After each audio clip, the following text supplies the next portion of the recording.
ॐ नमस्ते अस्तु भगवन् विश्वेश्वराय महादेवाय त्र्यम्बकाय त्रिपुरान्तकाय त्रिकाग्निकालाय कालाग्निरुद्राय नीलकण्ठाय मृत्युञ्जयाय सर्वेश्वराय सदाशिवाय श्रीमन्महादेवाय नमः।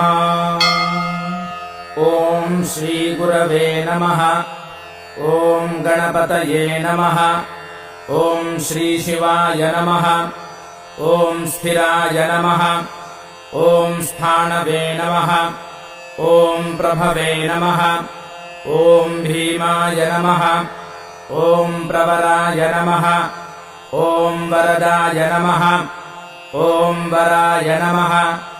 ॐ सर्वात्मने नमः। ॐ सर्वविख्याताय नमः।